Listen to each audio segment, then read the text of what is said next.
अस्सलाम वालेकुम। आज हम CCU 3.1 और उसका जो चैप्टर 8 है उसके पेज 6 में किसी भी वेल्ड की इलस्ट्रेशन दी हुई है और इसकी स्पेसिफिकेशन देखेंगे और किस कैटेगरी का वेल्ड कहाँ पर इस्तेमाल किया जाता है और इसके अलावा वेल्ड की सरफेस के मतलब जानेंगे कौन सी वेल्ड प्रोफाइल सरफेस कहाँ पर इस्तेमाल की जाती है और इसके मतलब पढ़ेंगे आज के इस आर्टिकल में। तो चले स्टार्ट करते हैं। दोस्ते सीरियल नंबर, उसमें जो कौन कौन से वेल्ड प्रोसेस हुए हैं, उसकी वेल्ड की कॉन्फ़िगरेशन क्या थी और इसके अलावा उसकी कौन कौन सी उसकी डेजिग्नेशन थी, वो पहले हम लास्ट पेज में पढ़ चुके हैं। अभी हम यहाँ से स्टार्ट करते हैं 13 पेज से, 13 नंबर से। उसका सीम वेल्ड है और इसमें सीम वेल्ड है और सीम वेल्ड में इस तरीके से उसको जो है वो एक स्पॉट नहीं लगा, उसमें काफ़ी सारे टैग लगे होते हैं।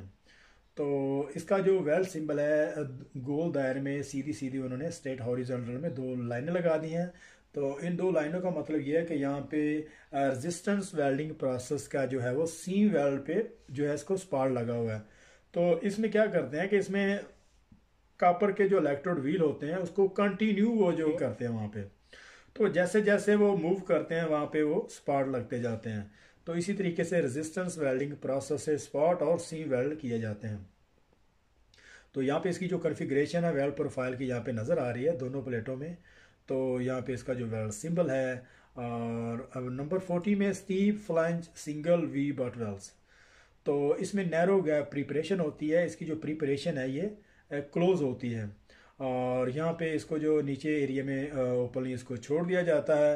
तो ज़्यादातर इसमें क्या करते हैं कि जो बैकिंग स्ट्रिप है वहाँ पे लगा दी जाती है और बैकिंग स्ट्रिप अगर तो परमानेंट बैकिंग स्ट्रिप होगी तो वो फिर क्या करते हैं को उस सेम उसी मेटल की लगा दी जाती है। अगर उसको रिमूव करना होता है तो फिर कॉपर की या फिर किसी भी जो सरामिक मोल्ड है वो नीचे रख दिया जाता है प्लेट टाइप का, ऊपर से उस वेल्ड को फिर कंप्लीट कर दिया जाता है और फिर नीचे से वो जो प्लेट है जो कॉपर की हैं या फिर सरामिक की हैं वो मेल्ट नहीं होती, उसको फिर आराम से नीचे से उतार लिया जाता है।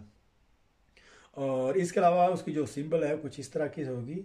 और इसके अलावा 15 में है steep flange single bevel butt welds narrow gap preparation, ये भी सेम उसी कैटेगरी में फॉलो करता है और इसमें भी सेम उसी मेथड से जो है वेल्ड किया जाता है। ये हाई डेंसिटी वेल्डिंग प्रोसेस इस्तेमाल किए जाते हैं और इसमें जो है वो उसकी जो शेप वेल्ड की कुछ इस तरीके से सिंबल जो दिया होगा।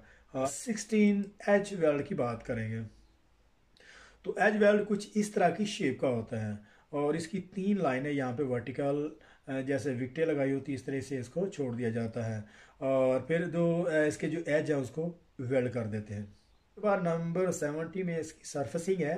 तो किसी भी बेस मेटल पे किसी प्लेट पे अगर उस पर सरफेसिंग करनी हो, वेल्ड मेटल थोड़ा इंक्रीज करना हो, अगर उसको वेल्ड की जो डक्टिलिटी है वो मेंटेन करने के लिए तो या उसकी थिकनेस बढ़ाने के लिए या फिर कोई और भी जो रिक्वायरमेंट है अगर वो पूरी करने के लिए इस तरह से अगर सरफेसिंग की जाती है तो उसको जो है वो इस तरीके से उसकी जो वेल्ड सिंबल वो दी जाती है। यहाँ पे इस तरीके की वेल्ड सिंबल आएगी तो मतलब यहाँ पे वेल्ड सरफेसिंग रिक्वायर होगी। और इसके अलावा नंबर 18 में है तो सरफेस ज्वाइंट। तो सरफेस ज्वाइंट कुछ इस तरीके का होगा, नीचे प्लेट लगा दी जाती है और ऊपर यहाँ से एक पाइप जो है वो वर्टिकल में खड़ा करके उसको इनर साइड पे उसको फिर वेल्ड कर दिया जाता है। और इसकी जो वेल्ड सिंबल है यहाँ पे हॉरिजॉन्टल में 2 लाइन यहाँ पे लगा दी जाती हैं। उसके अलावा इंक्लाइन ज्वाइंट।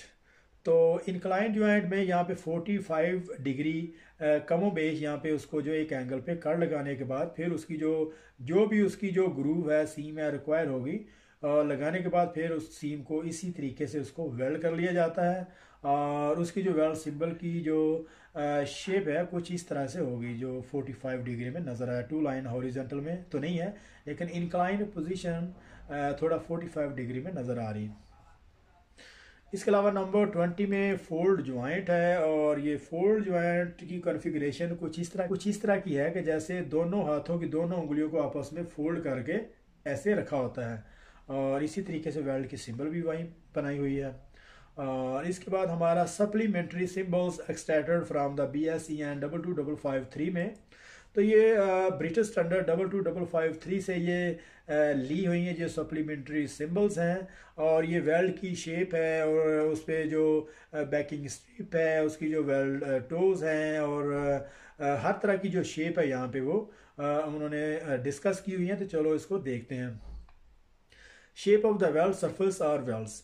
तो वेल्ड की जो शेप है, उसकी जो सरफेस है, वो किस तरीके से रिक्वायर होती है वो ड्राइंग में ही मेंशन कर दिया जाता है। जैसे वेल्ड की जो शेप चाहिए होती है उसी, और जिस तरीके से वेल्ड की सरफेस जो उसकी जो शेप चाहिए होती है उसी तरीके से ड्राइंग में मेंशन की होती है, फिर उसी डिज़ाइन से उसको जो फिर वेल्ड कर दिया जाता है। और नंबर ए में सबसे पहले हम देखते हैं कि फ्लैट यूजली फिनिश फ्लाइस्ड।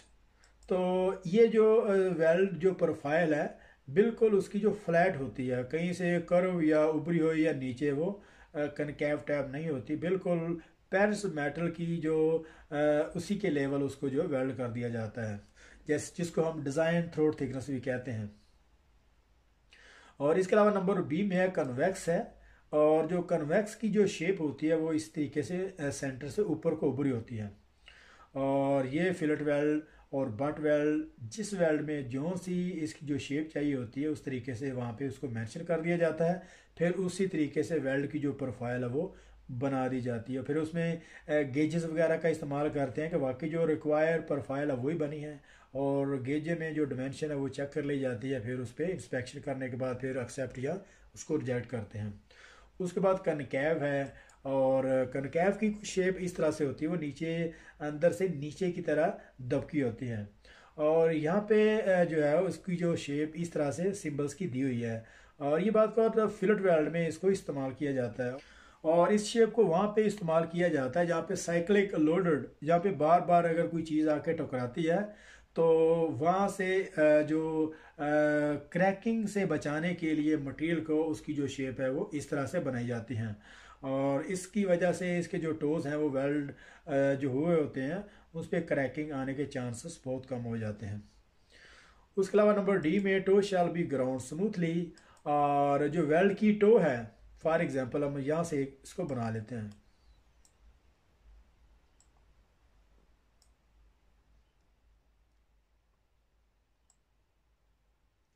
ये एक फिलेट वेल्ड जो है वो फ्लैट फिनिश फ्लैश पोजीशन में एक लगा हुआ है। तो जो टोस की बात कर रहा है, तो ये टोस है ना, अगर ये वहाँ से मेटल ज़्यादा लगा होगा यहाँ पे, ठीक है, ये समझ आ रही है ना आपको। अगर इस तरीके से टोस वेल्ड जो है वो थोड़ा ऊपर को उठा होगा, तो फिर जब मेटल पे स्ट्रेस पड़ती है पेरिस मेटल पे, उसके बाद उसकी वेल्ड मेटल अफेक्ट होता है। और ये अफेक्ट होने के बाद वो सीधी स्ट्रेस जो है वो वेल्ड टो पे आती है, तो जहाँ से वो क्रैकिंग होना स्टार्ट हो जाते हैं। तो वजह से कनकैव फिलेट प्रोफाइल जो है वो वहाँ पे प्रेफर की जाती है कि उसमें क्रैकिंग के चांसेस कम से कम हों। उसके अलावा toe shall be ground smoothly, ये अभी हमने इस पर स्टडी किया है। तो यहाँ पे टो को जो है ग्राउंड स्मूथली ग्राउंड करना होता है, उसकी जो वेल्ड की जो शेप है, उसकी जो सिंबल्स की, वो इस तरीके से होगी जिस तरीके से उन्होंने बताया हुआ। उसके अलावा नंबर ई में है परमानेंट बैकिंग स्ट्रिप। तो परमानेंट बैकिंग स्ट्रिप में क्या करते हैं, जैसे अभी हम लास्ट इस पे पढ़ चुके हैं कि जैसे फॉर एग्जांपल ये हमारे पास एक single Steve flange single butt weld है। तो जो परमानेंट बैकिंग है वो नीचे से कॉपर की होगी या फिर सिरामिक की, तो उसको नीचे इसको रख दिया जाता है। तो फिर कोई भी हाई डेंसिटी वेल्डिंग प्रोसेस से बगैर करंट स्लो, बगैर किसी उसमें जो है एक्सेस पेनिट्रेशन या बर्न थ्रू या बहुत सारी दूसरी चीज़ों का जो आमतौर पर ख्याल रखना होता है, तो बेझिझक यहाँ पे उसको जो है वो हाई वेल्डिंग प्रोसेस उसको वेल्ड कर दिया जाता है। और फिर जब वेल्ड होने के बाद अगर तो वो परमानेंट जो बैकिंग स्ट्रिप है तो फिर उसी मेटल की लगा के फिर उसको छोड़ देते हैं। अगर उसको रिमूव करना होता है तो फिर कॉपर या सिरामिक का मेटल इस्तेमाल करते हैं, वो नीचे रख देते हैं, वेल्ड करने के बाद वहाँ से फिर उसको उतार लिया जाता है। तो ये था हमारा परमानेंट बैकिंग स्ट्रिप और रिमूवेबल बैकिंग स्ट्रिप। तो जो परमानेंट बैकिंग स्ट्रिप होगी वहाँ पे उसको सिर्फ एम लेके उसको इस तरह से उसको डब्बा बना के छोड़ देते हैं।